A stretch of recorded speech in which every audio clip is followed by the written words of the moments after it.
Bueno, pues buenas tardes y bienvenidos. No sé si habrá alguien por aquí, no sé si se me oye, si no se me oye, como siempre estoy igual. Y bueno, pues nada, hemos tenido hoy, ya no me acordaba yo cuando puse el directo que presentaba hoy Aston Martin su coche, que por cierto se agradece muchísimo que hayan presentado un coche, pues un coche de este año, vamos, básicamente. Y, y en fin, yo sinceramente lo agradezco muchísimo.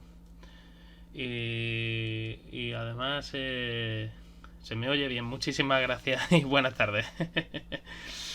Eh, ya digo, la verdad es que menos mal que por lo menos un equipo ha tenido la decencia de mostrar algo de este año. Que por cierto ahora os iremos desgranando un poquito. No hay, a ver, no hay grandes cosas de las que hablar, pero por lo menos aquí en este modelo sí se pueden sacar algunas cositas y se pueden explicar algunas cosas pequeñito. Y bueno, iba a comenzar con esta imagen.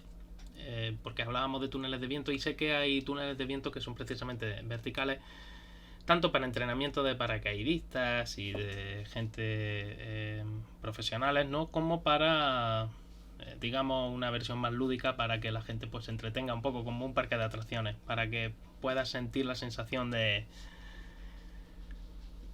la sensación del vuelo, vamos, en una palabra. Es que, bueno, Betty, es que tengo aquí. Esto está, vamos, está dado. En principio debería estar dando señal. No lo sé. Y como también me habían dicho antes que si se escuchaba bien, pues no lo sé. Ahora me comentáis si no oís algo o se oye mal o lo que sea. El tema está en que, bueno, iba a hablar de túneles de viento, iba a hacer la broma de que no iban a ser este tipo de túneles de viento, pero la actualidad, como acabo de decir, pues manda y vamos a hablar del Aston Martin. Así que tengo las imágenes preparadas por aquí. A ver si las encuentro. Sí, estaban aquí dentro.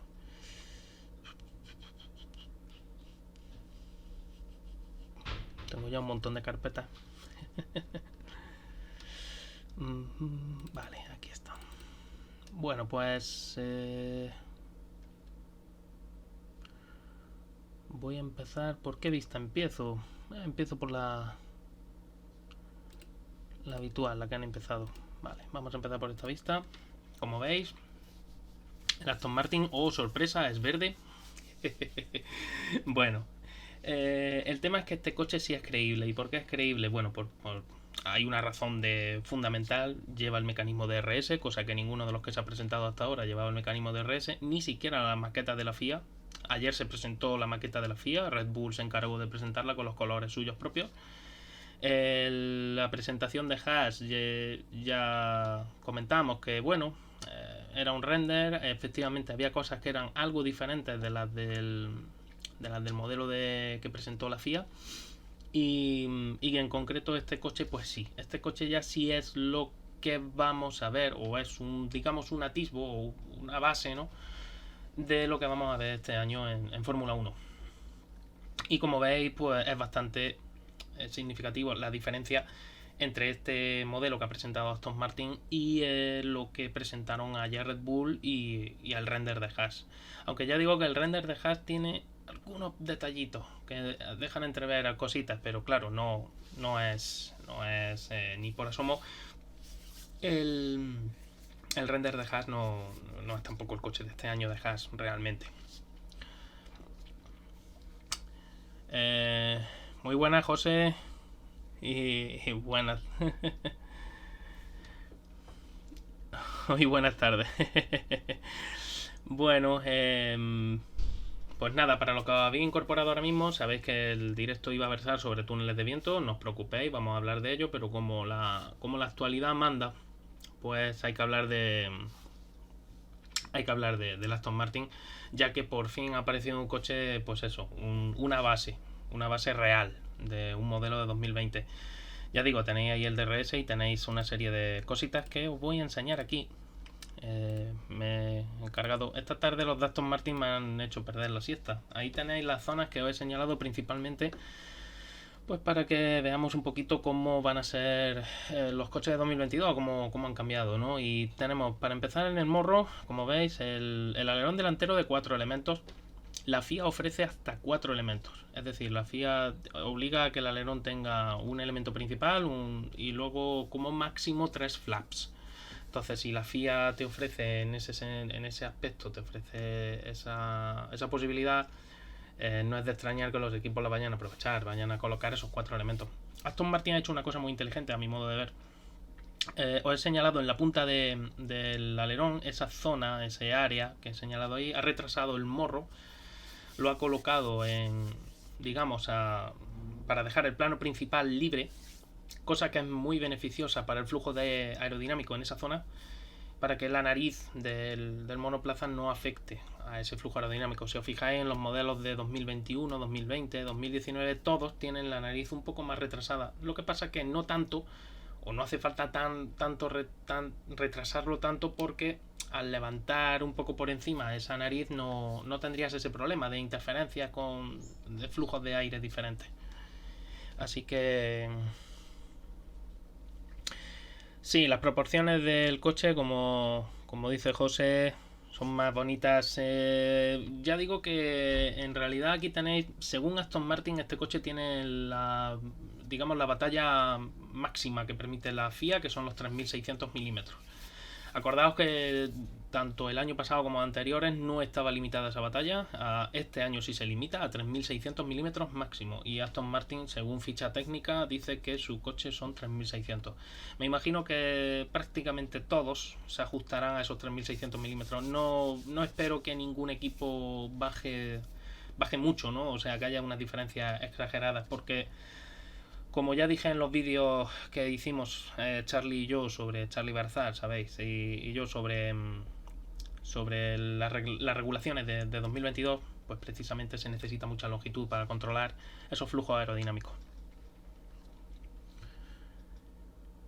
¿Hay batalla mínima? No, José Javier. El tema es que la FIA limita la batalla máxima. Por primera vez la FIA quiere limitar la longitud de los coches, porque hasta ahora eso no estaba limitado. Es decir, en realidad al final las limitaciones de las batallas vienen por los volúmenes de control de la FIA. Es decir, porque el alerón delantero tiene que ir de un plano a un plano en una longitud máxima, porque el morro tiene que tener tanta longitud, porque el cockpit tiene tanta longitud, el espacio que ocupa el motor, etcétera, etcétera. Entonces al final eso obliga a los equipos en cierto modo a que el coche esté de una manera más o menos controlada su longitud. El tema es que se había ido de madre. En estos últimos años los coches estaban rondando cerca de los 6 metros de longitud, y entonces la FIA ha decidido poner un poco coto en ese sentido y limitar la batalla máxima a 3600 milímetros. Entonces ya la longitud del coche queda bastante agotada, porque ya solo depende de la longitud de tu morro, del ala delantera, y de dónde posiciones el ala trasera y de lo que es el difusor y la zona de impacto trasera del vehículo. El tema, como he dicho, os he señalado también dónde está el pontón. Curioso, esa zona que os he señalado no es el conducto de refrigeración, no es la entrada de aire de refrigeración, sino que es aprovechamiento de la normativa. La normativa obliga a que ese sidepod tenga que tener un volumen concreto de ocupación, pero como Aston Martin ha pensado muy inteligentemente y ha dicho, bueno, pues como yo no necesito tanta refrigeración porque voy a colocar esas branquias, por cierto que os lo he señalado ahí con ese óvalo, bueno, yo coloco mi entrada de refrigeración, que de momento es cuadrada. Ya veremos a ver cuando presenten el coche realmente, a ver cuando ya ruede, a ver si es realmente cuadrada o tiene alguna forma diferente. Y la otra parte la tapo. Aprovecho lo que me dice el reglamento, hago la curvatura que me dice el reglamento, pero lo tapo porque no necesito esa entrada. Como veis, también hay un pequeño escalón en ese, si os fijáis, en la entrada inferior de aire, donde debería de entrar el aire que viaje por debajo del monoplaza. Esos famosos canales, donde empiezan esos canales, uno de ellos, hay un escaloncito. Se adivina un escaloncito en esa pared lateral y me atrevería a decir que pretenden generar un pequeño vórtice en esa zona para ayudar a sellar. Os he puesto otro ovalito un poco más pequeño donde está ese labio de spoiler, del que hablé también en los vídeos de regulaciones técnicas en mi canal de YouTube, y ese vórtice posiblemente ayudaría a hacer más poderosa esa función de ese labio que hay un poquito más atrás. Digamos, ayudar a limpiar el flujo de aire superior para que no trate de entrar debajo del monoplaza. La FIA, ya digo, permite ese labio, permite una longitud determinada, permite una serie de brackets determinados, y en normativa todo eso está regulado, grosores y área ocupada. Luego he señalado inmediatamente después de ese óvalo pequeño en la parte inferior, os he señalado dónde sigue el túnel. Veis la parte inferior del túnel y luego una línea que va subiendo, va ascendiendo. Al contrario que el año pasado, los difusores comenzaban a ascender el fondo plano a partir del eje trasero del vehículo, donde va el buje, va más o menos a la altura del buje de la rueda. Ahora fijaos que empieza mucho antes. ¿Por qué? Porque el Venturi, es decir, la zona más estrecha del fondo, ahora después lo veremos en otra imagen, está más adelantada. Y hay un segundo crack pressure, que es como se llama esa zona donde cambia la inclinación de la superficie inferior, que es esa que os señalo. Por eso he hecho esa línea que hay inferior por debajo de donde están las rejillas de ventilación.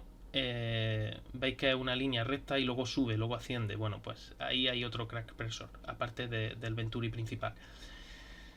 Y nada, os he señalado también el mecanismo de DRS, que por fin vemos un coche con mecanismo de DRS. Ya veis que sí, que va a haber DRS. Os he señalado también con dos pequeñas curvaturas dónde está realmente el flap superior y de qué va a tirar realmente el DRS, para que podáis verlo mejor.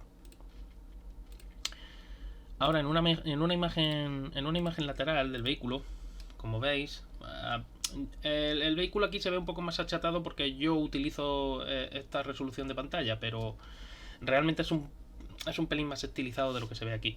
Aquí lo que sorprende varias cosas. Y la verdad es que es bastante interesante. Ya digo, como veis, donde está el Aston Martin en amarillo, ahí es donde empezaría ese canal.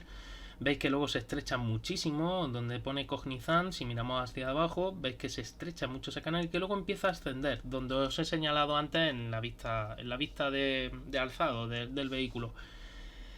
Así que el Venturi, que va a ser una de las claves de esta era, como ya adelantamos en los directos con Charlie, se va a generar aproximadamente por ahí, por esa zona en concreto donde pone Cognizant, donde empieza, mejor dicho, donde está la C y la O, la G, aproximadamente por ahí va a ser la zona más estrecha, esos 50 milímetros que exige la FIA de altura libre al suelo. Vamos a verlo mejor en la imagen que os he preparado. Aquí, el modificado. Vale, aquí os he señalado dos cosas. Veis las flechas, como el ala delantera, porque eso lo permite el reglamento. El ala delantera se levanta muchísimo de la punta y luego baja mucho en los laterales. Y me diréis, ¿y eso por qué? Bueno, pues una razón, la principal, es que la entrada de aire inferior a los canales, para que donde empiezan los canales, que está algo más centrada en el coche, ahora en otras vistas se verá mejor, se ve favorecido. Si yo levanto el ala delantera en su zona más central, digamos que haría como una V invertida en mi alerón. Ahora lo veremos mejor en otra imagen. Favorezco ese flujo de aire aguas abajo del morro, y por lo tanto ese flujo de aire llega más limpio a la entrada del canal inferior del vehículo. Por otra parte, como veis, os he señalado con un circulito que ahora los wingtips, o sea, de cada flap, esos son los dos flaps superiores, aparte del otro flap que va en medio y luego del plano principal. Bueno, pues todo eso tiene que terminar en el endplate en una sola, digamos como una sola pieza. No puede haber solapamientos, no puede haber ese tipo de piezas de unión, etcétera. Tiene que ser de una sola pieza. En el caso de esos dos flaps, son los que permite la FIA. Cuando tienes un alerón de 4 elementos, permite que esos dos flaps se puedan regular en inclinación. Entonces, por eso digo que los equipos no creo que ninguno vaya a usar un ala de tres elementos, pero podría ocurrir. A ver, nos pregunta José, ¿crees que habrá podido cambiar el porcentaje de reparto de masa? Sobre eso es verdad que no me dio tiempo a leer nada, pero eso está muy regulado por la FIA, quiero decir, realmente es muy difícil jugar con ese tipo de detalles porque ya exige peso por eje, exige la FIA también un posicionamiento para tener más o menos controlado el centro de masas del vehículo precisamente. Y por otra parte os he señalado, delante del Aston Martin en amarillo, donde empieza el canal, os he señalado ahí un perfil aerodinámico, cosa que me ha sorprendido, eso es la quilla. Sabéis que ahora los coches no van a llevar bandeja del té, sino que van a llevar una quilla, lo mismo que los barcos, para dividir el flujo a la entrada de los canales. Ese perfilito que hay ahí es una especie de ala y realmente creo la función principal debería ser estabilizar el flujo en esa zona y energizarlo para que no pierda velocidad con la quilla y para que pueda viajar correctamente a través, dividirse bien y ser capaz de viajar a los dos canales. Y otra parte sea capaz de subir hacia el sidepod y entrar y ayudar un poco también a refrigeración. Como veis, los coches son bastante diferentes. Eso es verdad, la maqueta de la Fórmula 1 también en ese sentido. Pero en este concretamente se ven esas diferencias. Veis el scoop, el snorkel, vamos, la toma de aire superior, como es muy diferente al modelo que presentó la FIA. Es más voluminosa y menos alargada. Y bueno, la pequeña aleta de tiburón, que eso también se permite este año, precisamente para ayudar al flujo aerodinámico que se dirige al ala trasera. Otro detalle del Aston Martin, ahora vais a apreciar muy bien lo que digo del ala delantera. Como veis, la nariz termina, es otro de los mandatos FIA.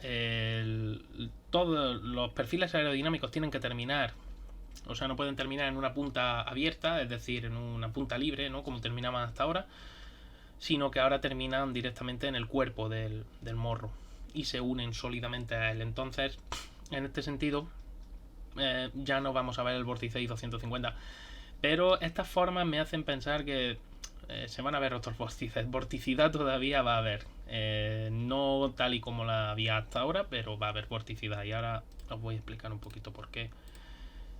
Vamos a ver la imagen que os tengo preparada. Como veis, aquí os he señalado las diferentes alturas del morro. Veis que está como en una V invertida. Os sonará este tipo de alas a modelos de los años 90, de principios de los 90, como el Williams, por ejemplo. El Williams FW14 tenía este tipo de configuración alar, aunque era una ala menos elaborada que esta, no tenía tantos elementos, pero tenía este tipo de configuración. El morro, como veis, acaba un poquito en punta también, se une muy bien. Fijaos que apenas deja espacio para el paso de aire por debajo de la nariz, es decir, que al final está interesante la solución de Aston Martin por eso, porque el aire obligará al aire a pasar justo por debajo de todo este entramado. Obliga al aire a que tenga que elegir la opción de pasar justo por debajo, esquivar todas las suspensiones y ir directamente hacia la quilla. Cosa que creo que harán prácticamente todos los equipos. Veis las tomas de freno, que no son como las de la maqueta de la FIA. Estas tomas de freno son más convencionales, más lo que se espera de estos coches. Lo que pasa es que son unas formas más suaves, no buscan esas formas tan revolucionarias que estábamos viendo ya en los últimos años. 2020-2021 se habían visto cosas muy extrañas. Esta solución que presentan, que veis por encima de la toma de freno, la famosa pletina que va a intentar evitar en parte las turbulencias que genera la rueda delantera, eso va a sufrir bastante evolución, estoy segurísimo, porque de momento eso no difiere mucho de la maqueta, por no decir prácticamente nada de la maqueta presentada por la FIA. Os señalo tambitambién la toma de aire del sidepod, de lo que es el pontón. Como veis, la entrada es solo ese cuadradito, el resto es simple y llanamente capa, o sea, carrocería. Y os señalo la curvatura del flap superior, porque eso se hace precisamente para efecto lavado. Es decir, lo que se pretende es que el aire genere, sobre todo, la mayoría de la carga aerodinámica que se genere en el ala delantera, sea en el área que os he pintado. ese área central, más o menos, que está aproximadamente comienza a aproximadamente 1/3 de distancia desde el eje de longitudinal del vehículo y termina a aproximadamente 2/3 de distancia. Lo que pretende esa curvatura que os he señalado ahí tan pronunciada y esas alas tan planas cerca del endplate es precisamente hacer que obligar al aire a que vaya hacia afuera y no se encuentre con la rueda, trate de esquivarla. Así que en ese sentido va a ser interesante ver los diferentes diseños y la mayoría van a converger en este tipo de diseño. Y poco más que comentar aquí concretamente.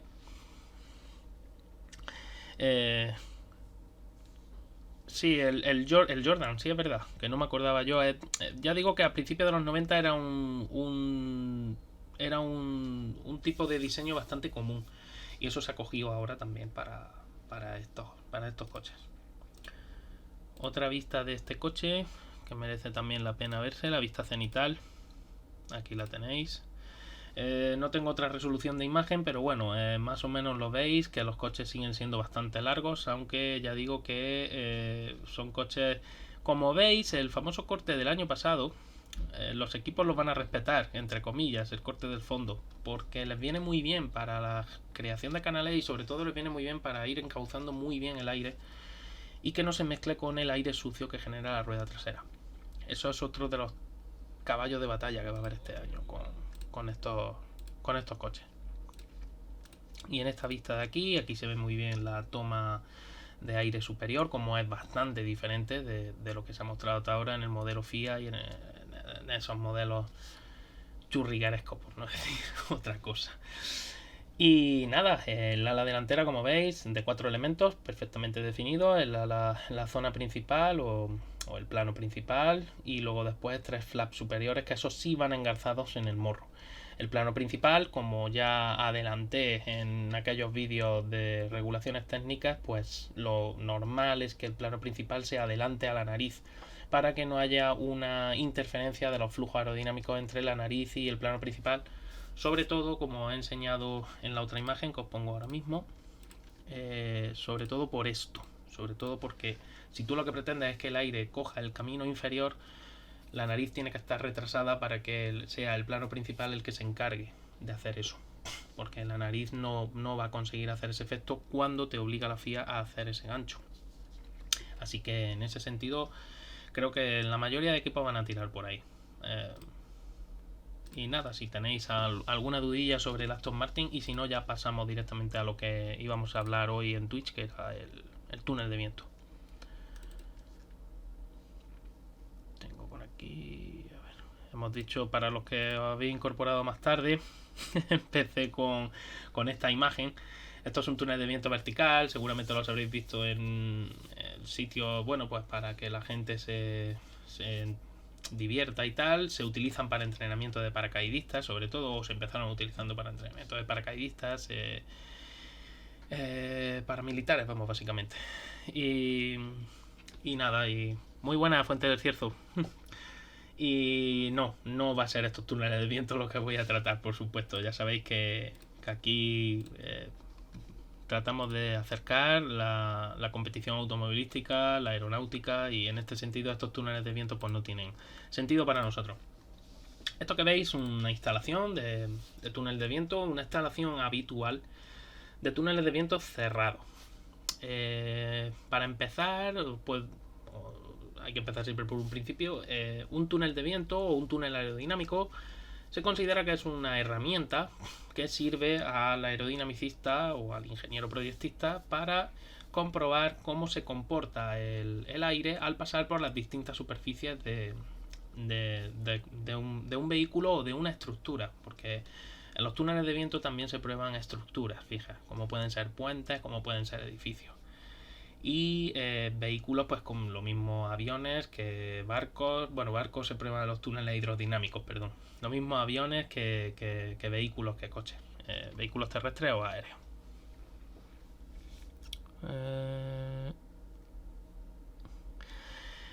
Túneles de viento competitivo en España, José Javier. Pues estaba el de Epsilon Euskadi, precisamente, que era uno de los mejores, pero Ahora mismo la verdad es que no lo quiere nadie. Son unas instalaciones bastante buenas que están ahí medio abandonadas. En fin, lo que pasa. Y aparte de eso, pues lo que es aquí en España no conozco. Creo que el INTA tenía en su... O el INTA, no recuerdo bien ahora. Sé que seguramente tiene que haber algún otro. Y por otra parte, competitivo, realmente competitivo y túneles de viento, depende, y ahora os lo iré explicando para qué. Porque los túneles de viento hay de muchos tipos. He empezado por este concretamente, que es el tipo cerrado, pero eh, ahora os voy a enseñar unos esquemas y vemos, ¿no? La primera tipología que encuentras en túneles de viento son o de tipo cerrado o de tipo abierto. Los de tipo abierto, o también llamados de retorno de aire abierto, que son de este tipo. Esto sería un túnel de viento de tipo abierto. Veis dónde está la sección de prueba, dónde está el elemento de pruebas, en este caso pues un perfil. El cono de contracción o también la tobera, llamado tobera también, el nozzle, que se llama en inglés. Y luego tenemos esto sería lo básico, lo más básico de un túnel de viento. Un ventilador que estaría succionando aire, eso es importante, y un difusor. El cálculo de la longitud y del ángulo del cono de contracción y del difusor es primordial en un túnel de viento, y el cálculo también de su sección de prueba, pero eso ahora ya os lo iré explicando un poquito más pormenorizadamente. En un túnel de viento de este tipo, tengo que tener por aquí la imagen, sí, esta. Como veis, también se le denomina de retorno abierto. ¿Por qué? Porque el aire es expulsado por detrás del ventilador, y el aire de manera natural dentro de una estancia vuelve de nuevo al cono de contracción, porque el ventilador sigue succionando. Digamos que este tipo de túneles de viento son bastante habituales, sobre todo en flujo subsónico y transónico, porque son túneles bastante más baratos de fabricar y se pueden instalar en una nave industrial, básicamente en un complejo que no necesita grandes instalaciones. Por ejemplo, os puedo enseñar un túnel de viento de este tipo. Tengo que tener por aquí. A ver dónde estaba.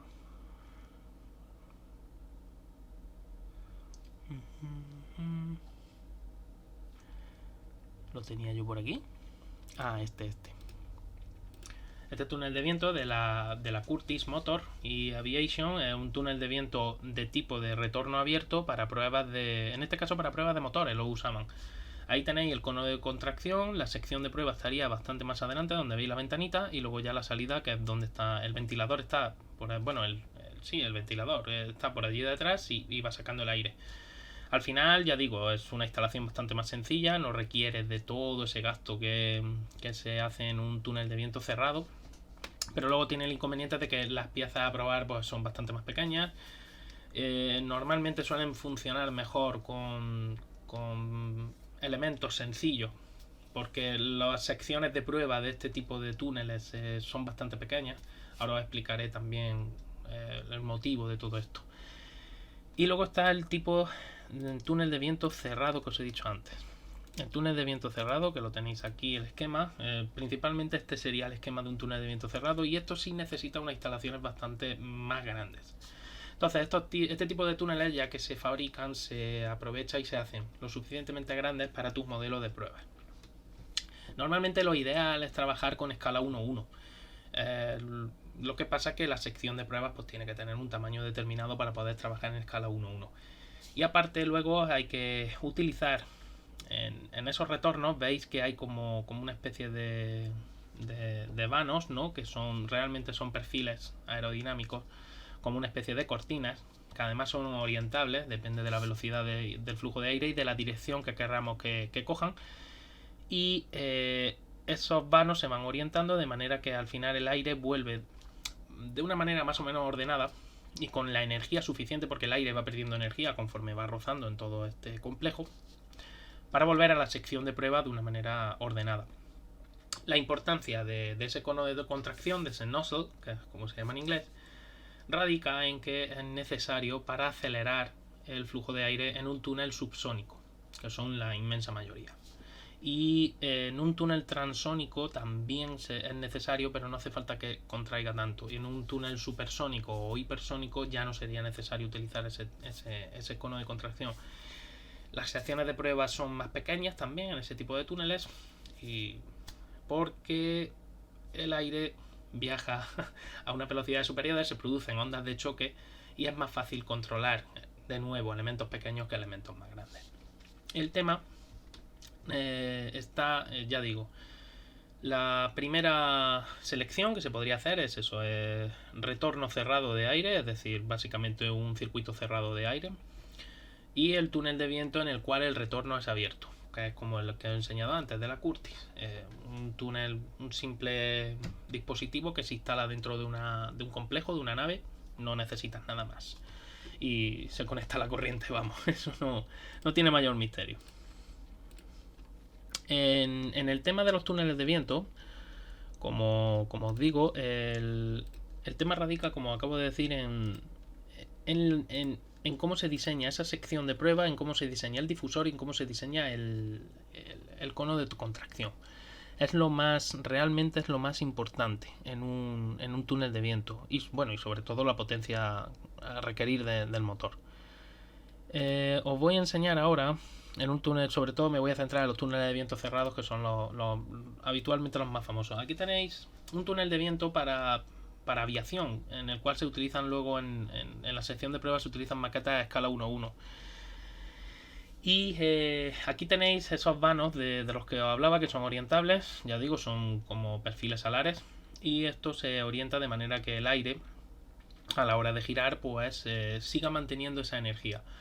Se generan unos pequeños vórtices que hacen que ese aire mantenga esa energía, porque es muy necesario para ello. Y ahora me vais a permitir, tengo por aquí mis apuntes. Y bueno, eso por un lado. Como acabo de decir, en un túnel de viento cerrado es muy importante que esos vanos de esa dirección de cada curva que tiene que describir el aire se le ayude a que el aire sea capaz de dibujarla mejor y por lo tanto haya menos interferencia. Lo segundo, y también muy importante, es el motor de un túnel de viento cerrado. Aquí tenéis una turbina típica de un túnel de viento grande. Estas turbinas suelen ser muy potentes para poder generar vientos superiores a los 250 km/h, pero la turbina no llega a esas velocidades. Se consigue luego, ya digo, mediante la contracción del cono de contracción, que es el que termina acelerando el aire en ese sentido. Y ya digo, estos motores suelen ser bastante potentes. De hecho, hay anécdotas en Inglaterra del uso de túneles de viento y de apagones repentinos en poblaciones cercanas, porque el túnel de viento se había llevado gran parte de la corriente que circulaba por la zona, ¿no? Y luego, como os acabo de decir, tendríamos el cono de contracción, que os lo voy a enseñar en un túnel de viento abierto. Esto es muy importante. Esto que estáis viendo aquí es un cono de contracción en la entrada de un túnel de viento abierto. ¿Por qué tiene esa especie de malla, ¿no? Normalmente se utiliza panal de nido de abeja. Suele ser una forma bastante eficaz de conseguir que el aire se unifique, digamos, ese flujo. En un túnel de viento es muy importante trabajar en un flujo laminar y no en régimen turbulento. Y esto es muy importante, ¿por qué? Pues por una sencilla razón, porque el flujo laminar es un flujo que todas las moléculas de aire van orientadas en la misma dirección y sentido, a distintas velocidades, por supuesto, pero todas van orientadas siempre y van siempre en la misma dirección y sentido. Entonces es muy sencillo enviar el aire a donde a ti te interesa. Sin embargo, en un túnel de viento donde trabajaras con flujo turbulento, que también interesa a veces trabajar con flujo turbulento para según qué caso, pero menos habitual, ese régimen, digamos que las moléculas ya se mueven de una manera caótica. Cada molécula lleva una dirección y un sentido de su velocidad, y al final termina habiendo muchos rozamientos entre sí, entre esas moléculas, y los datos obtenidos no son fidedignos o no son correctos con ese tipo de flujo. Así que lo normal es que a la entrada del cono de contracción se sitúe una ventanilla antipompaje, que como se suele denominar,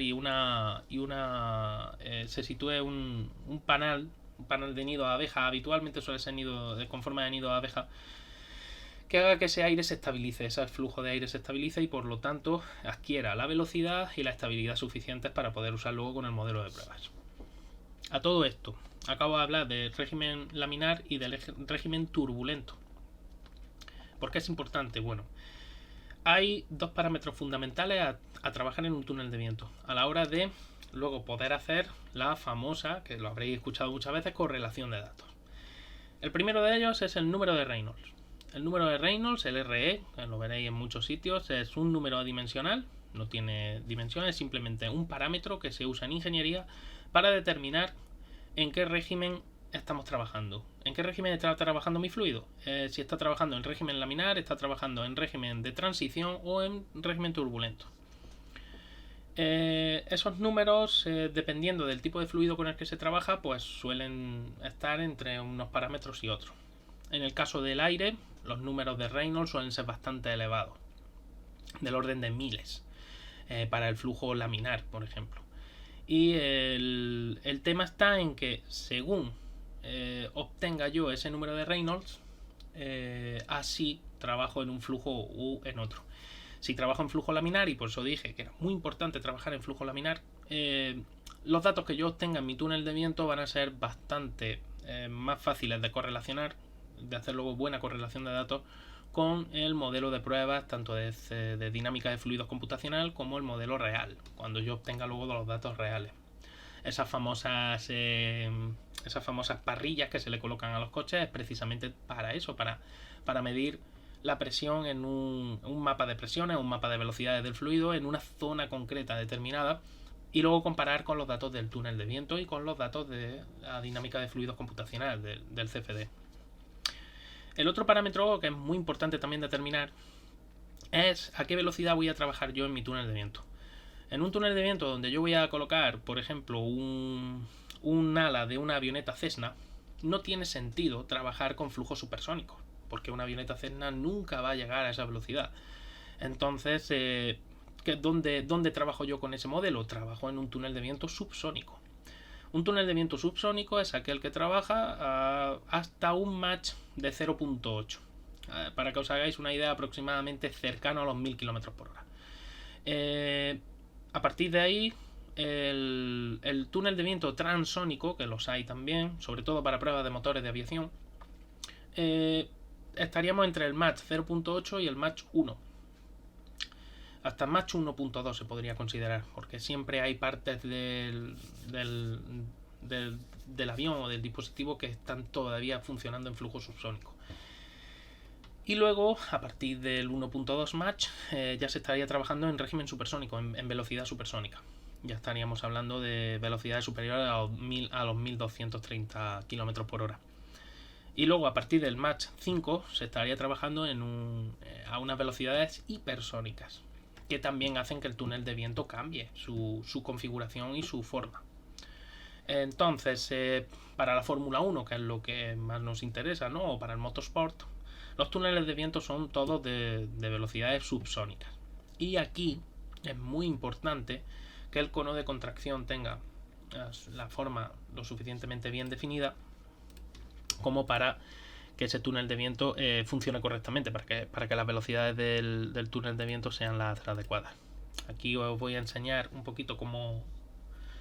poco la diferencia entre un túnel de viento subsónico y un túnel de viento supersónico. Lo que me estoy refiriendo, como veis, básicamente no asustéis por todas esas letras y números que no muerden ni tampoco van a ser necesarios para la explicación. Realmente, como veis, la forma de tobera hasta la sección de prueba es algo más corta que la zona de difusor, que es algo más larga. ¿Por qué interesa que un difusor sea más largo? Bueno, porque no quieres que ocurra lo que se desconoce como desprendimiento de capa límite.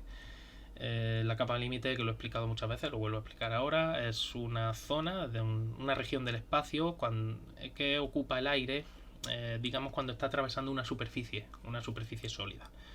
En esa zona, que es denominada capa límite del fluido, las velocidades del fluido van desde prácticamente 0 hasta el 99% de la velocidad media que lleva todo el fluido, en este caso el aire. Es decir, por encima de la carrocería de un Fórmula 1, pues aproximadamente puede ser una capa límite de unos poquitos centímetros. Bueno, pues en esos poquitos centímetros tenemos muchas capas diferentes para que os hagáis una idea de aire, de moléculas de aire. Unas, las que están rozando con la superficie inmediata, están prácticamente paradas o casi paradas. La siguiente capa se mueve un poquito, la siguiente capa ya se va moviendo un poquito más rápido, la siguiente más rápido, hasta que llegamos a una altura por encima de esa carrocería, la cual se está moviendo, esas moléculas se están moviendo al 99% de la velocidad real a la que se está moviendo el resto del aire. Esa capa límite, si la forma es muy abrupta, si la velocidad empieza a ser bastante elevada, pues puede ocurrir que se desprenda. ¿Por qué ocurre ese desprendimiento? Bueno, porque las moléculas que iban muy despacito, están arrastrando a las moléculas que van más rápido. Y llega un momento en que las moléculas que van más rápido, que están bastante por encima, empiezan a frenarse. Y al final terminan por tratar de volver por el camino que han traído. Ocurre una bajada de presión en una zona, una subida de presión en otra, y por lo tanto ya tenemos el remolino, el torbellino. Y desde ese momento, bueno, pues no... Desde ese momento pues ya la capa límite se ha desprendido, ya no hay capa límite y por lo tanto el flujo es caótico. Entonces el aire no saldría como yo quiero que salga, sino que el aire saldría de otra manera que no me interesa. Por eso los difusores interesan que sean con una longitud lo suficientemente amplia para que la inclinación no sea muy grande. Luego en el régimen supersónico, como veis, se estrecha mucho la cámara de ensayo, la zona de ensayo, y prácticamente todo es un difusor. Entonces nosotros colocamos prácticamente en la zona de crack pressure, es donde se coloca el modelo de prueba. Y como veis, claro, la velocidad del aire ahora ha hecho cambiar mucho la fisonomía del túnel. Y eso precisamente es culpa de esa velocidad. Por eso los túneles de viento para automóviles, ya digo que no es necesario probarlo a velocidades supersónicas, porque el automóvil, salvo sé por dónde me vaya a salir, si resulta que los coches que baten el récord de velocidad en tierra, el famoso SSC, creo recordar que era el Thruhound, ¿cómo se llamaba? No me acuerdo ahora, que llevaba una turbina en las pruebas esas en el lago, en el desierto, que fue capaz de superar la barrera del sonido. Pero bueno, eso es un cohete con ruedas, eso no es un automóvil. Entonces, por eso digo, básicamente ya digo, la importancia es esa. Y se trabaja con esos dos parámetros, Reynolds, como acabo de explicar antes, y la velocidad del aire. Yo me voy a centrar sobre todo en túneles de viento subsónicos, la mayoría. Aquí os voy a enseñar otro esquema más, un esquema un poco más elaborado, para que veáis perfectamente cómo es el circuito cerrado de un túnel de viento subsónico. Y como veis, veis esa entrada del cono de contracción con el honeycomb, con el panal de nido de abeja, para que el aire ya se quede bien filtrado y bien preparado para que el modelo de prueba lo reciba de una manera lo más en un flujo laminar, con un Reynolds adecuado, para que luego la comparativa al hacer la correlación con el modelo real en pruebas reales, pues se pueda ver esa comparación. Hablando de esa comparación, y ya mirando de nuevo mis apuntes, os puedo decir que a la hora de emplear esa correlación de datos, esa famosa correlación de datos y esa comprobación de que está todo correcto, hay una teoría que se llama la teoría de semejanzas, que se basa en que exige que el modelo y el objeto real sean realmente semejantes. ¿Y cuándo son semejantes el modelo y el objeto real? Es por eso por lo que os he dicho que lo ideal siempre es probarse en escala 1:1. Sería lo ideal, porque claro, si yo pruebo en la escala real, las superficies todo van a ser iguales. Entonces realmente los datos que yo obtenga son mucho mejores que los datos que obtengo de un modelo que está a escala de reducción. Pero no siempre es posible, sobre todo por razones económicas.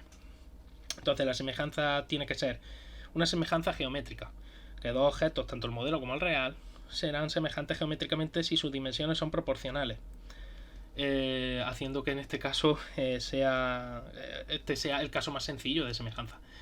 La semejanza geométrica exige que si yo hago una escala de reducción a 1,5, el modelo real y el modelo a 1,5 sean proporcionales los tamaños de los diferentes elementos de ese vehículo. No me sirve de nada hacer un modelo a 1,5 si luego le coloco, por ejemplo, unas ruedas que son las del modelo real.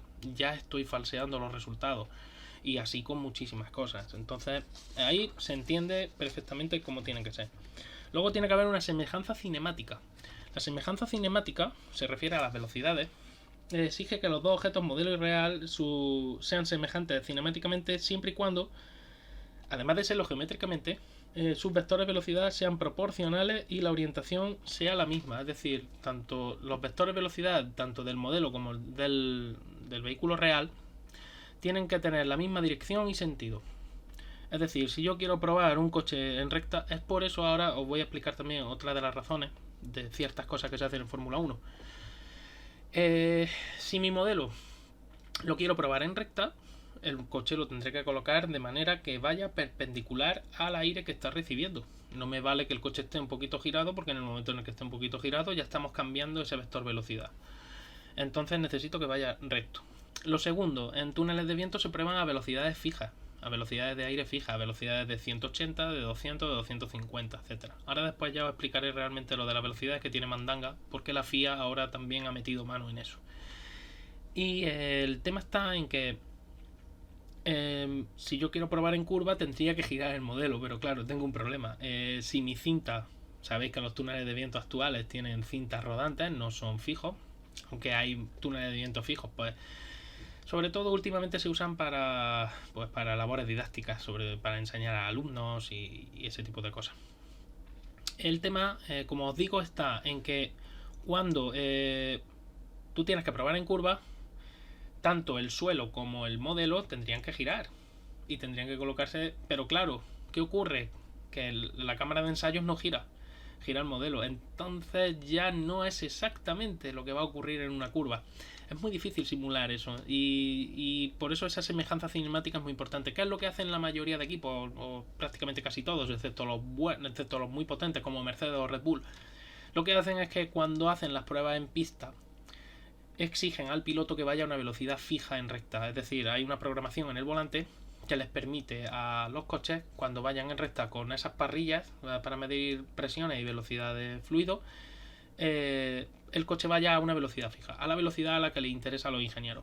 Obtienen todos los datos que necesitan, luego los descargan en una base de datos y con eso hablan con, se mandan esos datos, mejor dicho, a fábrica, y la gente de operaciones en fábrica y que trabaja con el túnel de viento, pues los compara esos datos con el túnel de viento. Y otro tema que hay ahora, la FIA exige que la velocidad máxima de las pruebas en túnel de viento actuales sean de 180 km por hora. Hasta hace un año o 2 años, creo recordar, era 250 km por hora. Ahora son solo 180 km por hora. Por lo tanto, ahí va a haber una merma y los equipos van a tener que lidiar con ello. El tema, ya digo, es la razón por la que muchas veces se veía muchos pilotos en pruebas y en los libres uno incluso de los grandes premios ir a velocidad constante en recta a 250 km por hora, que era como iban, para obtener esa información y para luego volcarla, descargarla y que los ingenieros pues aprendan un poquito mejor cómo va ese coche. Esa es la semejanza cinemática. Y luego la semejanza dinámica, como que es la tercera semejanza. Los dos objetos son semejantes dinámicamente si además de cumplirse la semejanza cinemática se cumple que los vectores fuerza son proporcionales y su orientación la misma. Esto es muy fácil. Si mi vehículo está bien orientado y el viento viene en la dirección en la que tiene que venir, la semejanza dinámica se va a cumplir. Y se va a cumplir por una sencilla razón. Porque si yo tengo una cinta debajo de mi vehículo que va rodando o permito que las ruedas rueden, la semejanza dinámica está más que cumplida, porque la fuerza que va a ejercer ese aire va a ser en la dirección en la que luego en la realidad lo va a ejercer, o muy parecido, prácticamente igual. Es algo que se puede correlacionar. Entonces, el tema de la correlación actualmente es algo que es menos problemático. Hace años, cuando no había esos túneles de viento con las cintas rodantes, cuando había otra serie de problemas, el tema de la correlación era bastante más difícil de realizar. Eso ya digo, en ese tema. Entonces, si no hay semejanza del modelo, pues tenemos un problema también. Ahora viene otro problema que os iba a comentar. El tamaño de la cámara de ensayos, como acabo de decir antes, es muy, muy, muy importante. Y muy, muy importante. Estoy buscando una cámara aquí, por ejemplo, pues en esta prueba, pues veis una, una prueba de una turbina a escala 1:1. Claro, como veis, la cámara de ensayos es enorme. Esa es la cámara de ensayos de ese túnel de viento. Y vosotros diréis, madre mía, ¿y no pueden probarlo eso a escala más pequeña? Como os acabo de decir antes, si te quieres ahorrar la correlación de datos y si dispones de un túnel de viento como este, pues puedes probar el modelo a escala 1:1, que es lo lógico, es lo que realmente necesitarías. Y en este caso seguramente además el modelo harán que pivote sobre esa base de sustentación para probar en diferentes ángulos de ataque cómo se comporta esa turbina con respecto al aire, para ver si ocurren problemas en inglés se llaman fluttering, de aeroelasticidad y problemas de vibraciones, etc. Esto voy a guardarlo por aquí. Ahí. Entonces, ya digo, el tamaño de la cámara de ensayo es muy importante. ¿Y por qué es importante el tamaño de la cámara de ensayo? Bueno, pues porque si mi cámara de ensayo es muy pequeña con respecto al modelo de prueba, es decir, el modelo de prueba abarca casi todo el volumen de la cámara de ensayo, el aire que circula por las paredes, que va dibujando las paredes de la cámara de ensayo, va a interferir con el flujo de aire que va por el modelo y por lo tanto se van a producir una serie de interferencias. Y a esto se le denomina bloqueo por interferencia, a este problema.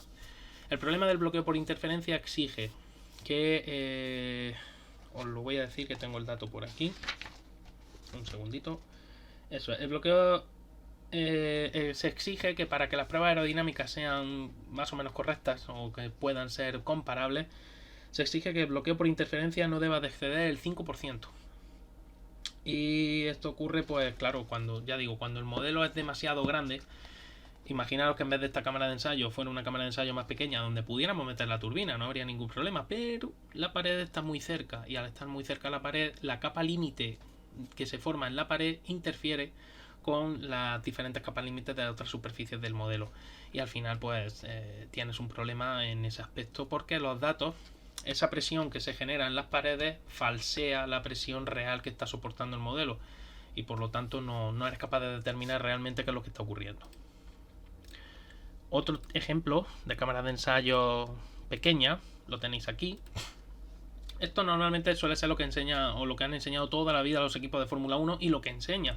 Cámaras de ensayo realmente pequeñas con modelos muy grandes para esas cámaras de ensayo. Este modelo sería bastante... ya estaríamos teniendo problemas de bloqueo por interferencia seguramente, pero para labores didácticas sí sirve y viene muy bien el hecho de tener un túnel de viento así, porque a alumnos de ingeniería y demás pues les puede enseñar muchísimo cómo funciona un túnel de viento. En este caso, como veis, el piso es también rodante y el modelo, como veis, pues ya digo, para mi parecer un pelín grande para lo que es la cámara de ensayo en sí. Pero bueno, se podrían hacer otra serie de experimentos, como por ejemplo pues ver las streamlines, todas las líneas de corriente, para estudiar otra serie de parámetros. Y ahora voy a poneros también... voy a poneros ahora... Bueno, ahora os voy a poner... Como he hablado antes del fluttering, os voy a poner ahora... Vamos a ver si lo encuentro. Vamos a poner diferentes pruebas. Un túnel de viento también sirve para lo que os voy a enseñar. Un segundito que os lo pongo a funcionar. Ahí está, el VLC. Como os pongo el vídeo ahora mismo. A ver si me acuerdo dónde lo tenía yo esto. Aquí, los tenía aquí preparados. Bueno, vamos a empezar primero por un problema de aeroelasticidad también, aunque sea estructural en este caso. Como veis, el puente de Tacoma Narrows fue un problema de... se habló que era, o se suele decir que es un problema de resonancia, pero en realidad es un problema de oscilación autoinducida, que se llama. O sea, efectivamente ocurre porque la frecuencia natural de vibración de una estructura coincide con la frecuencia a la que está vibrando el aire que la circunda, pero en este caso concreto con el puente de Tacoma Narrows el viento dejó de soplar tan fuerte, el viento que inició esta oscilación, como estáis viendo, dejó de soplar tan fuerte y y la estructura seguía moviéndose.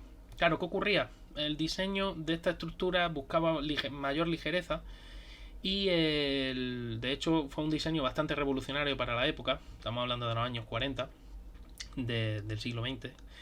Y el tema fue, bueno, porque se le fue de las manos, como estáis viendo. Esto no, ahí ya prácticamente se destruyó, pero el viento que terminó por tirarlo abajo no era más fuerte que el viento que empezó todo este lío. Y entonces, después de muchas investigaciones, pues se descubrió que el diseño no había tenido en cuenta la frecuencia de resonancia de esos cables que sujetan la estructura, y sobre todo no había tenido en cuenta algo que se estudió luego más tarde en aeroelasticidad, que se llama oscilación autoinducida, que es lo que ocurre aquí. Actualmente los ingenieros y arquitectos para este tipo de estructura suelen utilizar el túnel de viento para comprobar la geometría de la propia estructura y cómo interactúa con el viento. Bastante interesante en ese aspecto, ya digo. Y eso os voy a enseñar, porque tengo por aquí la imagen de prueba en el túnel de viento. Aquí tenéis... uy, qué pequeñito me lo ha puesto. Bueno, esto es porque no lo habré cambiado. Yo pensaba que lo había cambiado. No, es que lo tengo que tener por aquí. Aquí, es que claro, esta es la que yo había cambiado. Aquí tenéis, veis, una maqueta de un puente y en una sección de pruebas de un túnel de viento, precisamente para eso, para comprobar cómo se comporta ante diferentes velocidades de viento y si entra en resonancia o no entra en resonancia, pero sobre todo para evitar la oscilación autoinducida, porque los puentes colgantes corren ese peligro. Básicamente el puente de Tacoma Narrow enseñó mucho de esas lecciones que se han aprendido ahora y bueno, era simplemente que quería que vierais que también los túneles de viento sirven para pruebas de estructuras fijas, en este caso. Esta imagen, esta de aquí, a ver,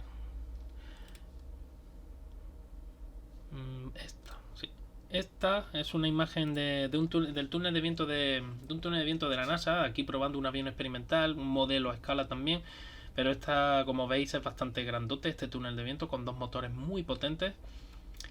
Estos cables, además de sujetar el modelo de pruebas, también lleva cables de datos, donde se obtienen los datos de presiones de los sensores de presión colocados a lo largo de este modelo de pruebas.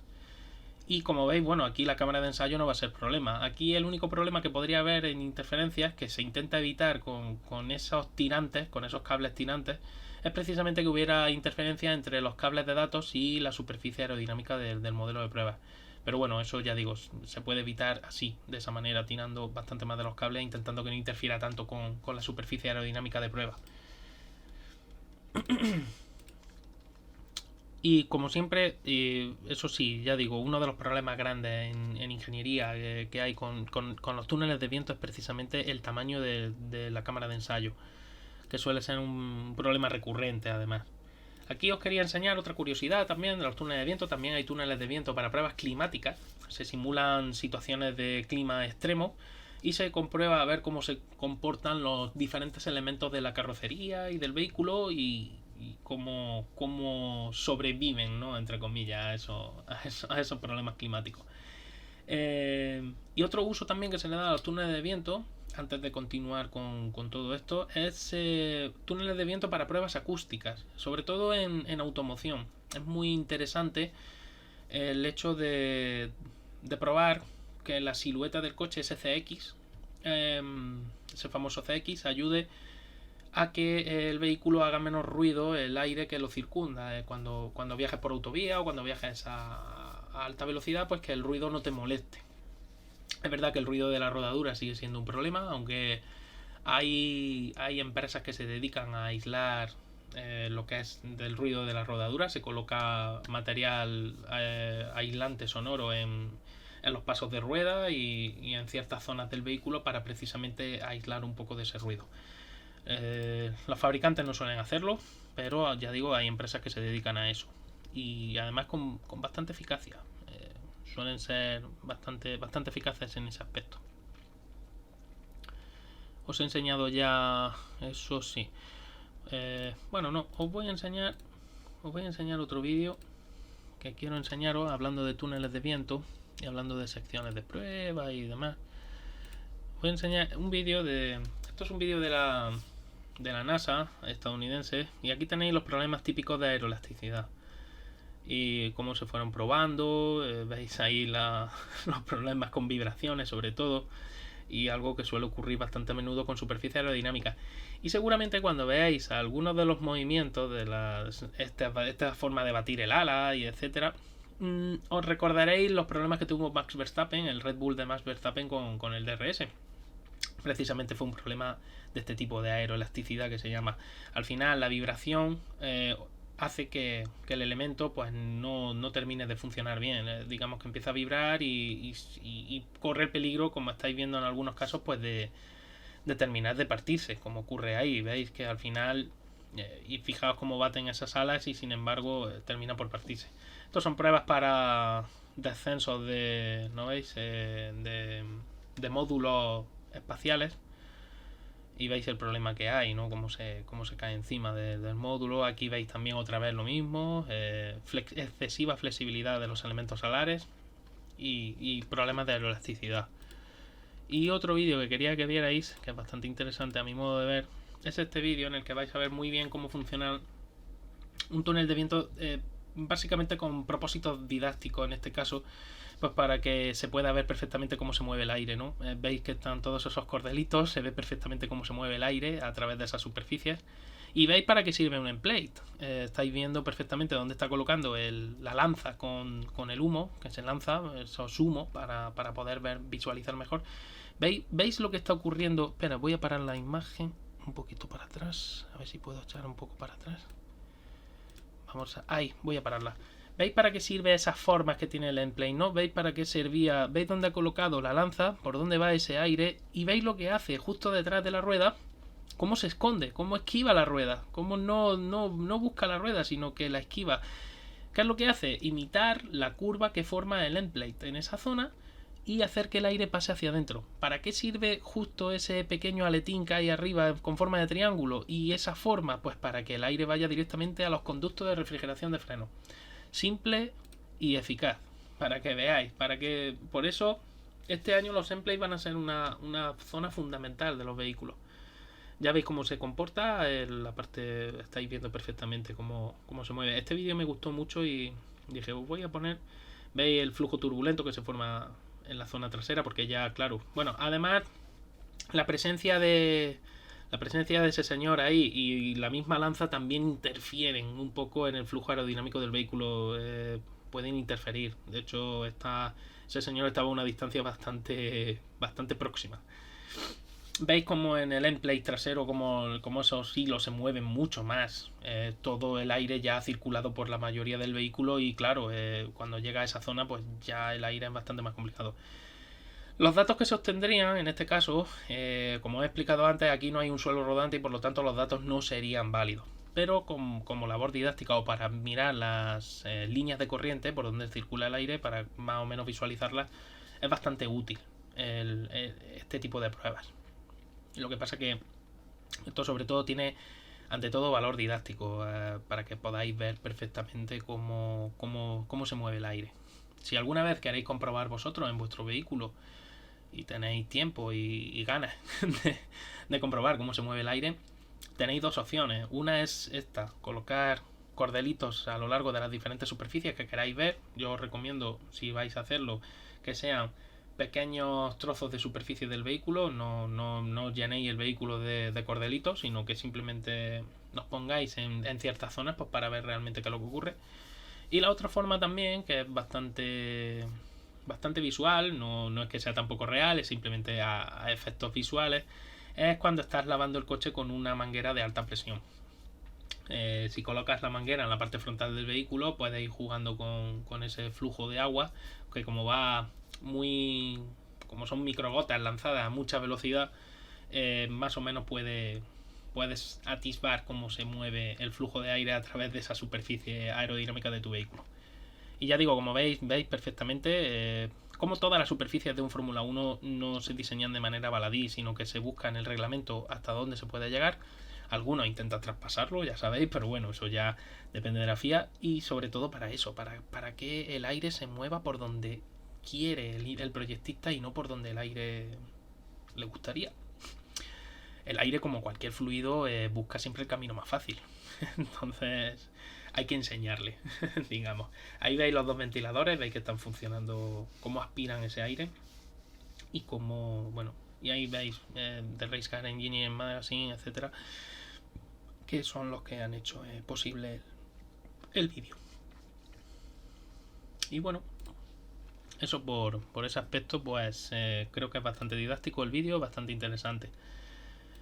Y ya digo, y ya centrándonos en Fórmula 1, bueno, iba a decir en Fórmula 1, pero en automoción también os puedo enseñar esta imagen. Aquí otra vez, lo típico que se suele enseñar normalmente para labor didáctica es esto, es este señor que sujeta esta lanza con el humo y ya veis cómo se mueve el aire a través de la silueta del vehículo. Aquí veis que esta cámara de ensayo es enorme.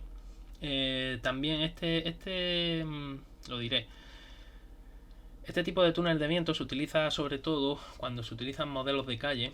Se utiliza para eso, para ensayar la acústica del vehículo con el aire, y luego también para ver esas streamlines, esas líneas de corriente, para luego ensayar, bueno, pues si hay que colocar un pequeño labio de spoiler o hay que colocar algún elemento que ayude un poco a la aerodinámica del vehículo, pues se hace. Pero sobre todo, ya digo, para ensayos de sonido del vehículo. Esta es la foto que os puse en portada, la foto del túnel de Mercedes, que por cierto aquí se prueban también camiones. El túnel de Mercedes, esta plataforma es totalmente giratoria, esta plataforma que hace aquí en redondo, y además tiene una particularidad, y es que tiene también diferentes rodillos para simular el movimiento de las ruedas. Es muy importante simular el movimiento de las ruedas, porque las ruedas son elementos que generan muchos problemas a la hora de generar resistencia aerodinámica, y es muy interesante ver cómo funcionan cuando están en movimiento, para que así el ingeniero vea datos mucho más precisos. En este caso lo mismo, lo que se busca aquí es mirar el aislamiento acústico que tiene el vehículo frente al aire y estudiar cómo se comporta ese aire. Aquí veis una lanza diferente con varios tubos y varias salidas para ese humo, para que puedas visualizar perfectamente esas líneas. Este coche es muy aerodinámico, como estáis viendo. Prácticamente el flujo de la línea superior casi no se perturba, y eso es bastante importante, sobre todo para el tema del ruido. El túnel aerodinámico de Mercedes es una pasada, es una auténtica pasada, es enorme además. Y otro túnel aerodinámico que es muy bueno, que ha sido usado por muchos equipos, es el túnel de Toyota en Colonia. Concretamente, esta cámara de ensayos creo que es del túnel de Toyota, sí. Y estos son modelos a escala. Esto sí es un modelo a escala de reducción posiblemente al 60%, que suele ser lo habitual que se usa en Fórmula 1. Y así así la cámara de ensayos pues puede ser más pequeña, no necesitas tanta potencia para generar esas corrientes de aire que necesitas. Y el tema está en que se sujeta, como veis ahí, con esa lanza. El coche está lleno de sensores para medir las diferentes presiones en las diferentes superficies, y también se puede usar, bueno, pues para otro tipo de menesteres, pues para mirar incluso la refrigeración, cómo se comporta la refrigeración del vehículo. Eso también se puede observar fácilmente haciendo pasar humo a través de los ductos de refrigeración, a través de los conductos. Y realmente, bueno, este túnel, por ejemplo, no podría simularse, mejor dicho, el comportamiento en curva, pero sí en recta. Bastante interesante. Y es un túnel que han usado pues un montón de gente, entre ellos McLaren. Todavía siguen, si no tengo mal entendido, todavía siguen usándolo, porque lo necesitan para eso. Este es el que os enseñé antes, no, este no. El que os quería enseñar, este ya no me acuerdo. No, este tampoco, no, este es el mismo que lo tengo aquí repetido. A ver, aquí. El túnel este es el de Colonia. Bueno, vamos a dejarlo aquí, porque creo que ya estará la última imagen. Ya digo, los túneles aerodinámicos usados en Fórmula 1 son subsónicos todos, y la verdad es que son bastante son instalaciones muy caras, son túneles cerrados y por eso hay equipos que tienen el suyo propio, que es lo ideal. Y hay equipos luego que utilizan instalaciones de otros, porque a fin de cuentas un túnel de viento es una instalación excesivamente cara y sale rentable alquilarlo a otras empresas para que hagan pruebas. Entonces es interesante. HRT no recuerdo que tuviera túnel. Ellos utilizaban, no sé si estuvieron a punto de utilizar el de Epsilon Euskadi, pero al final no recuerdo cuál terminaron utilizando. De hecho había piezas incluso que tenían que encargar a Italia y HRT la verdad es que fue un equipo que se iba buscando la vida muy bien, pero el presupuesto era muy corto. Y bueno, pues creo que ya os he explicado prácticamente casi todo lo de los túneles de viento y espero que os haya gustado, espero que haya sido entretenido y sobre todo didáctico, que hayáis aprendido un poquito más sobre estas instalaciones. Y recordaros que túneles de viento hay de muchos tipos, como dije al principio, y que sobre todo y ante todo lo más importante, aparte de que tengas una buena turbina, un buen ventilador, mejor dicho, para que tengan potencia, para generar buenas corrientes de aire, necesitas que tenga un buen diseño de toda la instalación, sobre todo en los túneles cerrados, como os dije antes, y ante todo y sobre todo el cono de contracción, el difusor y la cámara de ensayos son las partes más críticas y principales de un túnel de viento y son las que mejor hay que diseñar para que, sobre todo teniendo en cuenta los modelos que vayas a usar, tanto si son modelos a escala 1.1 como si son modelos a escala de reducción, para que no haya bloqueos por interferencia y para que no haya falseo de esos datos. Y en vehículos terrestres es muy importante tener esa cinta que haga rodar o de alguna manera poder hacer rodar las ruedas para simular esas condiciones dinámicas del vehículo que van a ser más fidedignas y la correlación de datos va a ser más sencilla. Cuanta mayor semejanza haya entre el modelo a escala y el modelo real, mayor más facilidad para esa correlación de datos, más sencillo para los proyectistas y más fácil calcular todo eso. Pues muchísimas gracias a vosotros, José Javier. Yo el tema, ya digo, es que a mí todas estas cosas me encantan y si os puedo enseñar, pues claro, por mí, por supuesto que no quede. En fin, si no tenéis alguna duda más o nada, pues os voy a hacer una raid, que creo que están los chicos de Keep Pushing.